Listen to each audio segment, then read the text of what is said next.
If you've been paying attention to the news in the past few years, then you've likely seen headlines about Russia hacking the 2016 election or Donald Trump colluding with Russia. The news media seems to focus on the collusion aspect of the Russian interference in the 2016 election rather than the event itself.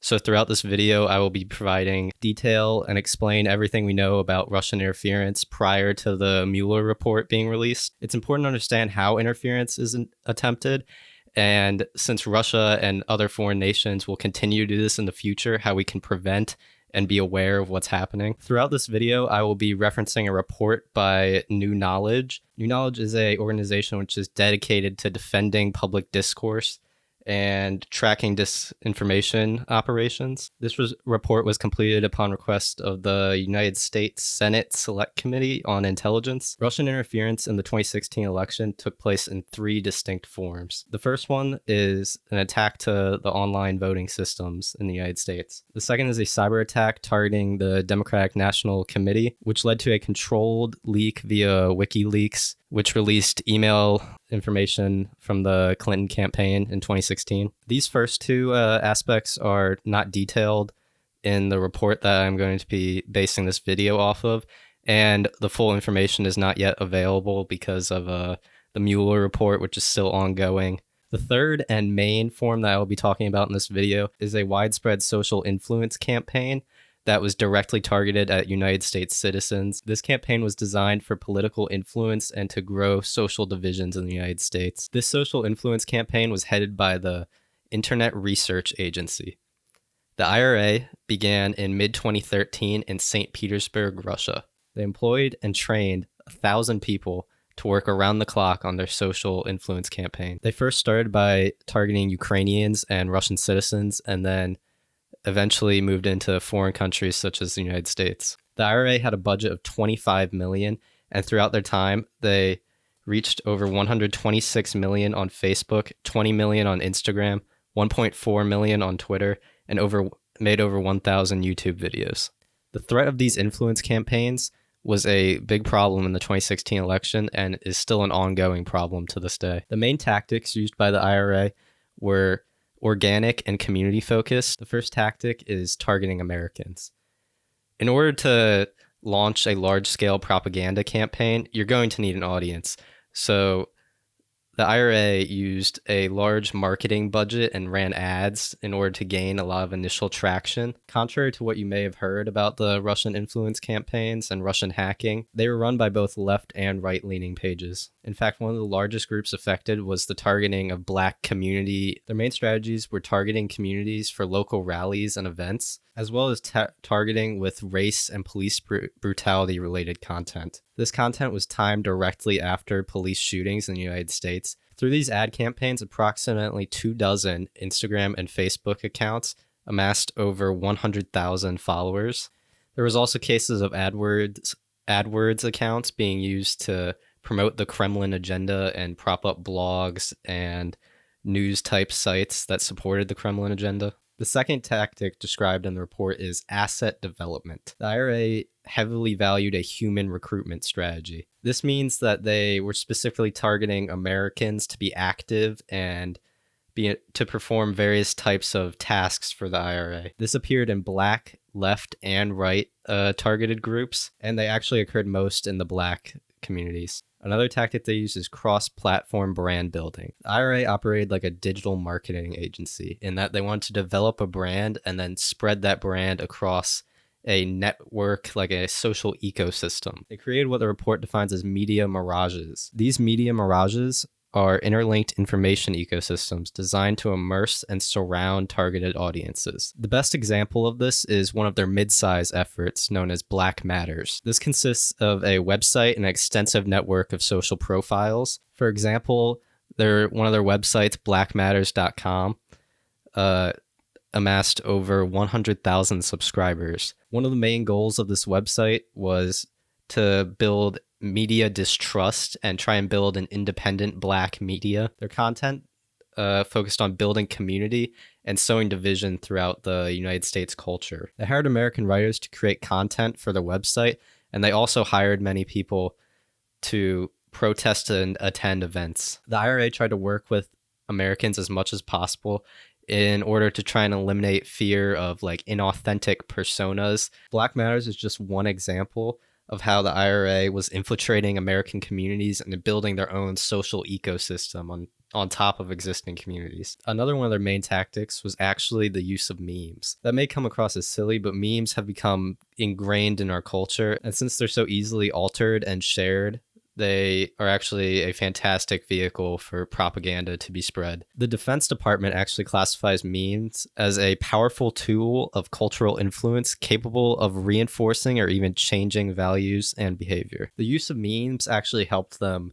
come across as more authentic and become more ingrained in the actual communities and culture, because understanding how the memes work and what makes people, like what people have in common and they find funny, it allows them to come across as authentic and part of the community. An example of this is a political page called Being Patriotic, and it's clusters of Hillary Clinton and Donald Trump memes, along with other GOP politicians. Another tactic they often use is using a common message for different audiences, and the best example of this is actually in Syria. This is basically them tailoring the details of their messaging to align with their different communities that they have gotten a grasp on. The best example of this is with Syria. So Russia supports President Assad, and they prop him up as the rightful leader of the country. And one of the main things Russia wants is they want the US out of Syria and out of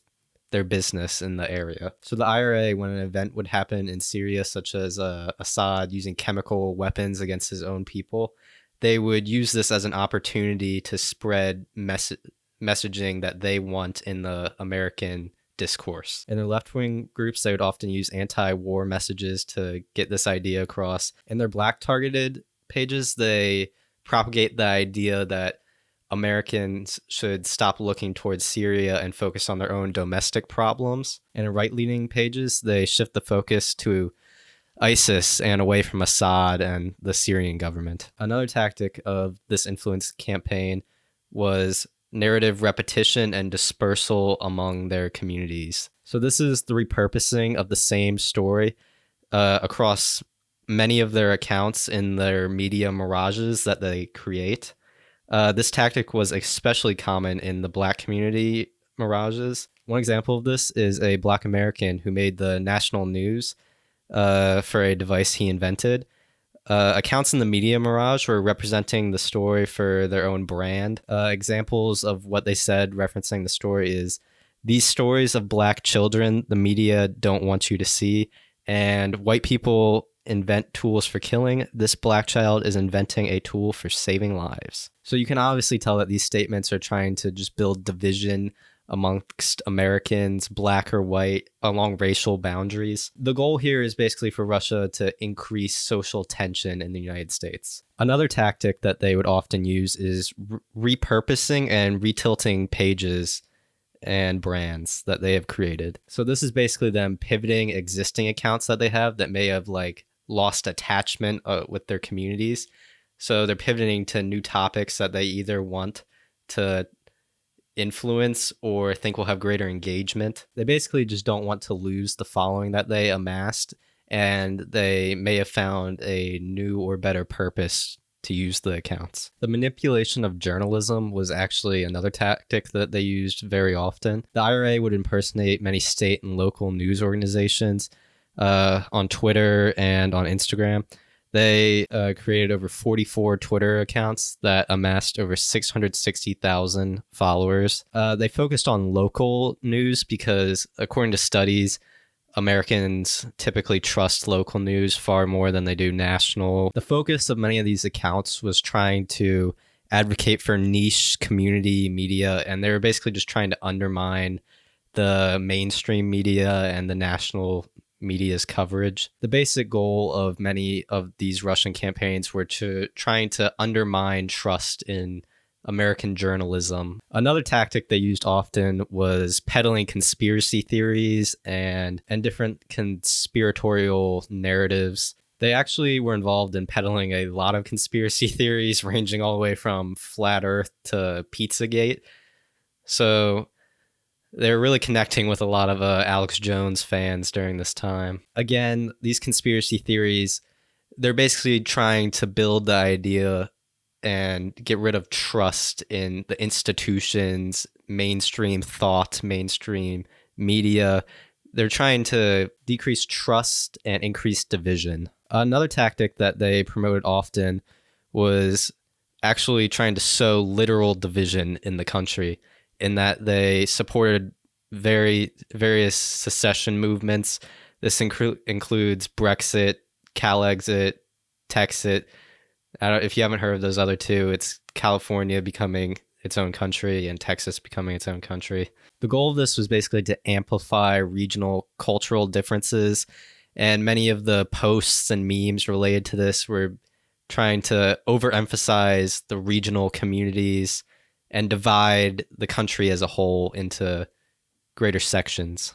Other instances of them trying to sow division in the United States include them infiltrating the Black Lives Matter movement and emboldening the conversation related to the removal of Confederate statues, along with threats and protests of election legitimacy. Another tactic the IRA would use often is to dismiss and redirect. This tactic was used when the IRA was beginning to be found out, and investigative journalists were starting to find out about their social influence campaigns in the United States. So they tried to play this off by dismissing or redirecting it. Examples of this include amplifying it as weird conspiracies pushed by liberal crybabies, along with other things. So trying to push the narrative that there's no merit to the situation, and not only that, but provide division on top of it. So I've talked a lot about the strategies that the IRA used and Russia used in their social influence campaigns. But you may be wondering still how this played into the 2016 election. So the right-wing targeted communities that the IRA had control over displayed a clear and consistent preference for then-candidate Donald Trump from July 2015 onward. Also during this time, they actively discouraged Ted Cruz, Marco Rubio, and Jeb Bush. The coverage of Trump was not fully positive throughout their whole influence campaign, as they did negatively target him in their left-wing communities and their black targeted audiences. During this time, Kremlin narratives expressed conviction that Trump was going to have a sensible Russia policy, which is likely why they tried to peddle him as the candidate. The IRA had similarly strong conviction towards undermining the candidacy of Hillary Clinton. Throughout all of their pages, black, left, and right, they would negatively discuss about Hillary Clinton. Using context, you could see why they so negatively viewed Hillary Clinton, and they were trying to undermine her as much as possible because she had a very strong anti-Russia policy. She has come out as kind of a war hawk. In the 2016 election, one of her main foreign policy principles was a no-fly zone over Syria, which Russia was using often as airspace. And historically, when Hillary Clinton was Secretary of State, she was known to have come at odds with Vladimir Putin and the Russians. In the days leading up to the election, the IRA began to use voter suppression tactics, especially in the black community. They also used a large amount of fear-mongering among their right-wing accounts about voter fraud and ideas such as the election being stolen away from Donald Trump. So you can infer from these things that they're trying to decrease turnout in support of Hillary Clinton, as black communities and minorities typically will vote Democrat, which Hillary Clinton was a Democrat in this election.